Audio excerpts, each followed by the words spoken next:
Shalom, ótimo dia para nós, Deus te abençoe. Bora para a nossa leitura de hoje, Juízes capítulo 11. Pega aí sua Bíblia, sua caneta, marca texto, bora para a leitura. Nós tivemos um imprevisto, mas não vamos deixar de fazer a nossa leitura hoje, amém? Então vamos lá. Vamos orar agradecendo ao Senhor porque tudo está em suas mãos, Ele sabe de todas as coisas, nada foge do seu controle, não é verdade? Então vamos lá? Pai, nós queremos agradecer porque o Senhor está conosco, hoje e sempre está conosco.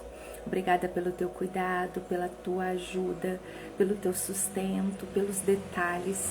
Obrigada, Pai, pela tua companhia. Obrigada por ser vivo, real, o mesmo sempre. Nós o amamos, nós o adoramos, exaltamos o teu nome. Seja engrandecido aqui em nossas vidas, em nosso lar.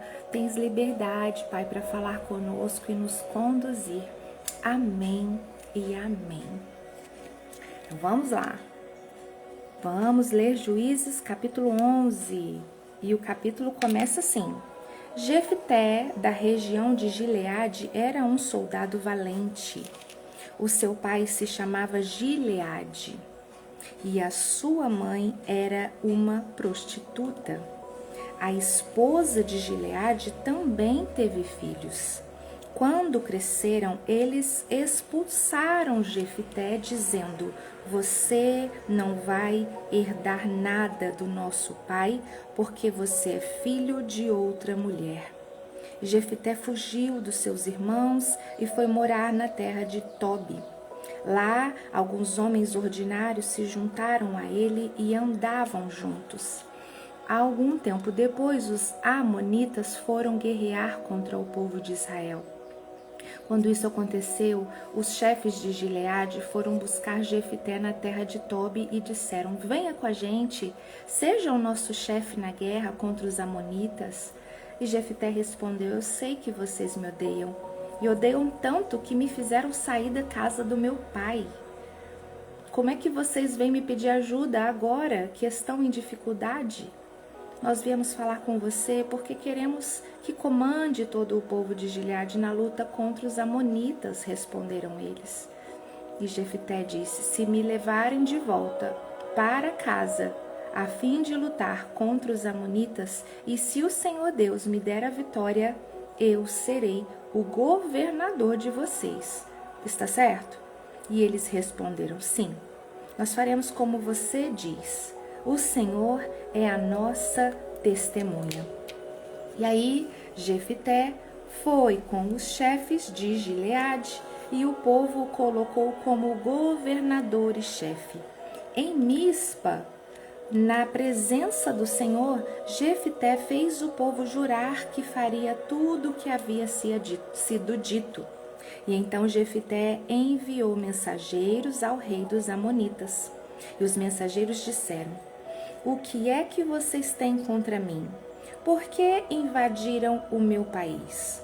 O rei dos amonitas respondeu: quando os israelitas saíram do Egito, tomaram a minha terra desde o rio Arnon até os rios Jaboque e Jordão. Agora, sem luta, vocês devem devolver a minha terra.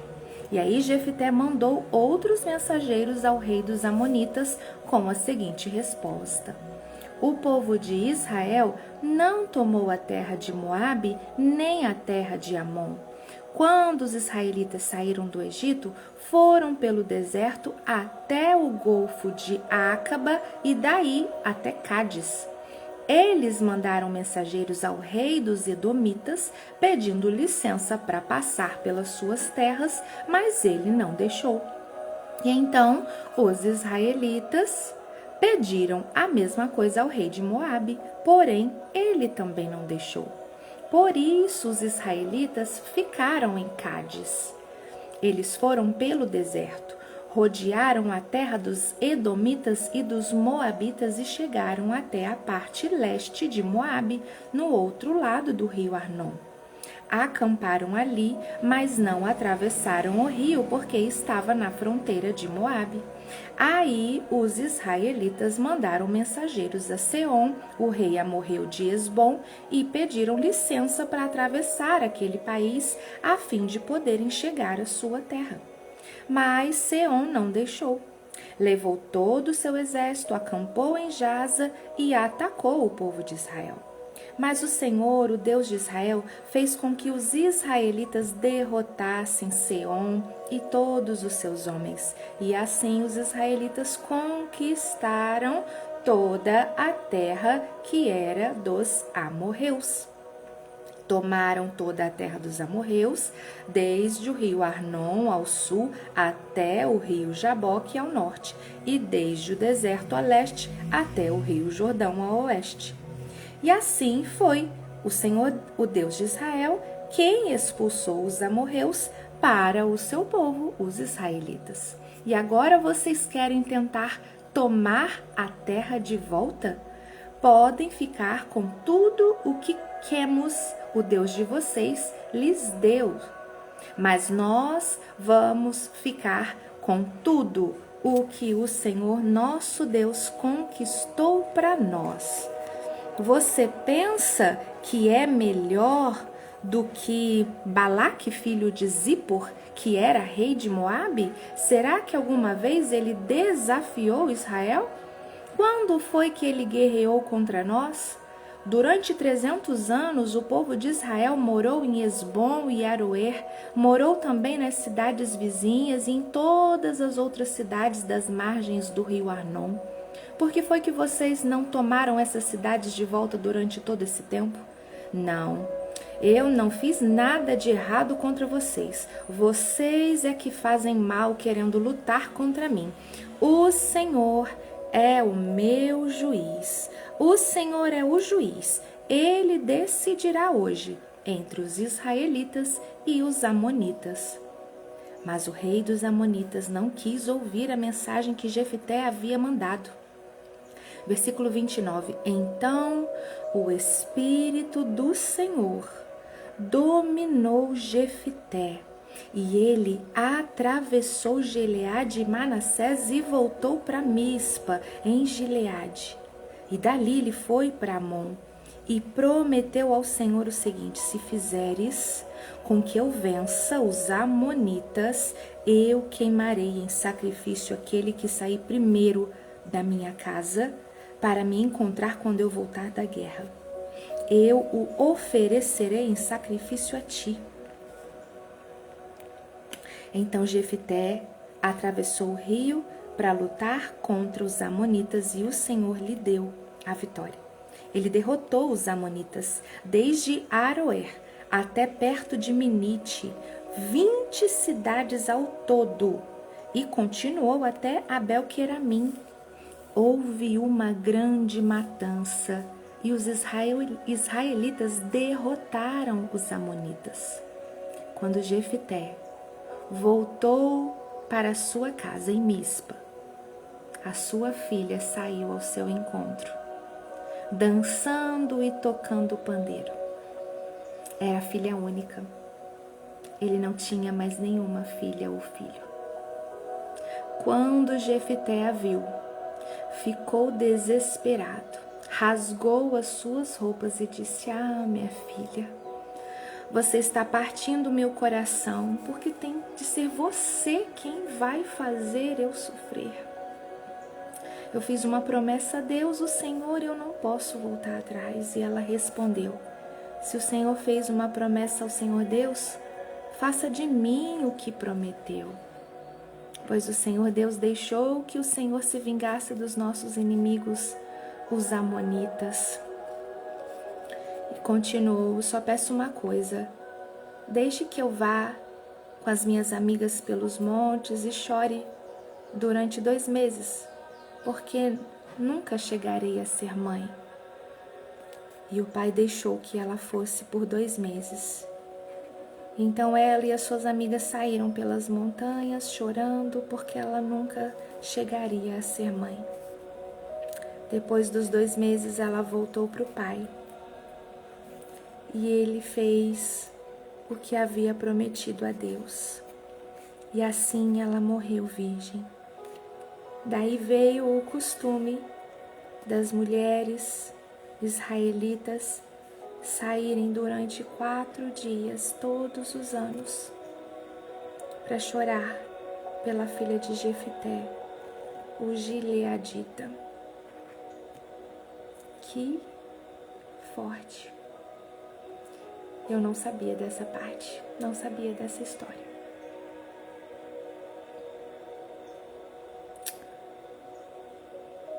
Aqui fica uma lição para nós. Fazer uma promessa ao nosso Deus é muito sério. Que de fato você tenha consciência do que você está prometendo ao Senhor e cumpra o que você prometeu. Jefité, na intenção de falar que ele iria matar o primeiro que saísse, era talvez usar desse momento uma oportunidade de se vingar daqueles que um dia tiraram ele de casa. Ele imaginou que pudesse ser um dos seus irmãos que o expulsou quando ele era mais novo. Mas não foram, não foi esses. Foi a sua filha única. Que forte, né?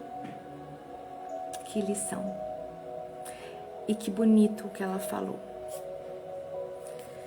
Se o Senhor fez uma promessa ao Senhor Deus, faça de mim o que você prometeu. Pois Ele, o nosso Deus, deixou que o Senhor Pai se vingasse dos nossos inimigos. Forte demais. Oh Deus, obrigada por essa leitura, obrigada por nos ensinar. Fale conosco, Pai, hoje e sempre. Amém e amém. E aqui está assim a compreensão para nós. Capítulo 11, um dos mais intensos de Juízes. Se você busca uma história sobre superação de rejeição, autoridade conquistada e os perigos do excesso de zelo, a história de Jefité é um material e tanto de estudos. O capítulo 11 tem dois ensinamentos para nós, como todos os capítulos que lemos. E o ensinamento que ele deixa para mim e eu compartilho com você é assim: o estigma como combustível. Versículo 1 a 3 diz que Jefité era filho de uma prostituta e foi expulso pelos seus próprios irmãos. Ele foi viver na terra de Tobi, onde se tornou um líder de homens valentes. A rejeição que Jefité sofreu no passado foi o que moldou a sua resiliência. Muitas das vezes existem pessoas que foram expulsas dos seus espaços, expulsas da sua família, às vezes no mercado de trabalho, no casamento ou outros relacionamentos. E a gente precisa entender que o lugar de rejeição costuma ser a escola onde Deus nos treina para a liderança. E isso é a pura verdade. Como nós sabemos, aquilo onde hoje é a sua dor é da onde vai vir a cura para outras pessoas que o Senhor vai fazer com que se aproxime de você. O seu testemunho, a sua história também vai influenciar outras vidas. O grupo de homens valentes que ele formou em Tobi não o seguiu pelo seu sobrenome, mas pelo seu valor demonstrado. Jefité não ficou esperando um pedido de desculpa dos irmãos. Ele foi e construiu o seu próprio exército. Uma pessoa não mendiga um lugar à mesa. Ela constrói a sua própria mesa. Uau! Um outro ensinamento para nós, a negociação diplomática, dos versículos 12 ao 28, diz assim para nós: antes de lutar, Jefité envia mensageiro para o rei dos Amonitas e ele conhece a história, os fatos, a lei. Jefité era um estrategista racional. Ele não era apenas um bruto de guerra, ele tentou a via diplomática, conhecia os tratados e só avançou quando a paz não foi possível. A verdadeira autoridade, ela sabe negociar antes de guerrear. Olha quanto ensinamento. E agora eu quero compartilhar o ensinamento, trago para nós aqui na live. O voto de Jefité, do versículo 30 e 31. Jefité faz um voto impetuoso a Deus. Se me deres a vitória, o primeiro que sair da minha casa para me encontrar será do Senhor. E isso termina em uma tragédia pessoal. Às vezes, na nossa ansiedade por conquistar ou por provar a nossa fé, fazemos promessas ou exigências que Deus nunca pediu. Eu preciso que vocês entendam aqui hoje sobre sobriedade espiritual. Não tente negociar com Deus como se Ele precisasse de um suborno para cumprir o que Ele já prometeu. Isso é forte. Deus não havia pedido isso para Jefité. E Jefité quis entregar além do que o Senhor pudesse solicitar ou pedir. Ai, Senhor. Resumo para nós. Primeiro, transforme a rejeição em treinamento. Qual teto da rejeição você ou as pessoas com que você convive ainda carregam? O que você aprendeu com essa exclusão que te torna hoje mais forte e resiliente? Houve algo que você sofreu e que você ainda carrega? E isso que você passou, o quanto você já aprendeu com essa situação que hoje te tornou mais forte, mais resiliente? Segundo, a autoridade não se pede, ela se demonstra. Jefité não exigiu ser líder. Os anciãos de Gileade que foram buscá-lo porque viram que ele era o mais capaz de todos. Foque em ser a melhor versão de você mesmo. E as pessoas elas vão vir te buscar.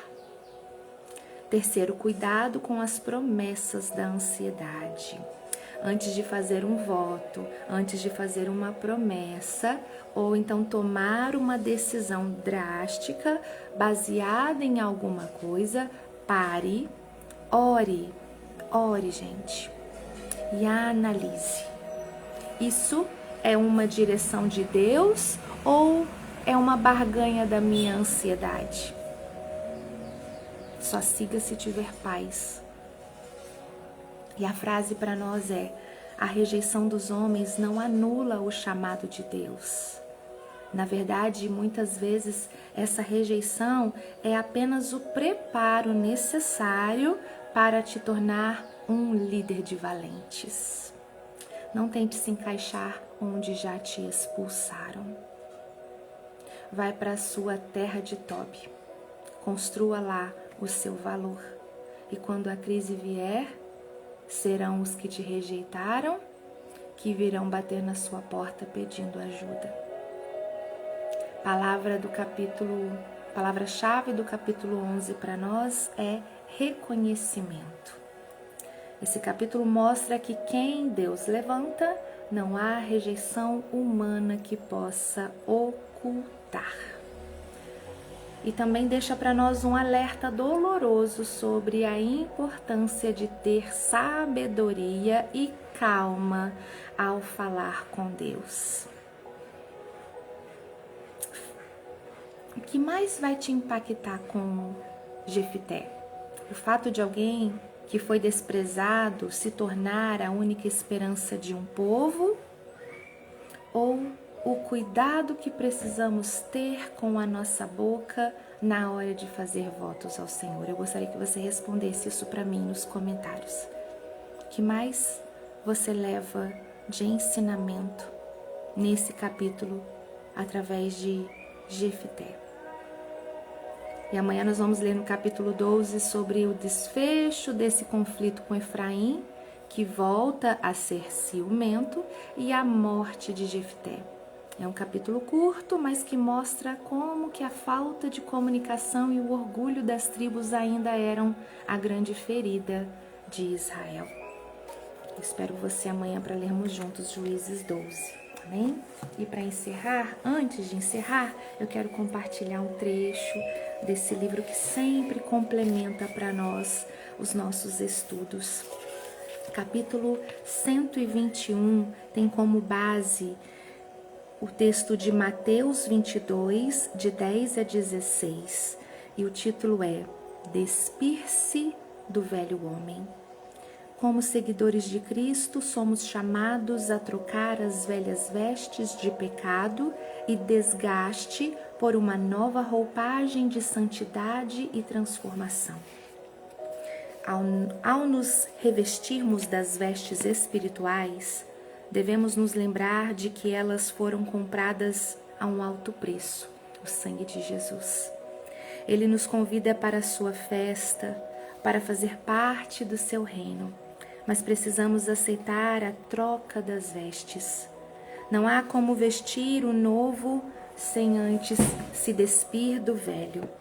É hora de examinar o que temos vestido espiritualmente e decidir se estamos prontos para nos vestir como filhos e filhas do Rei.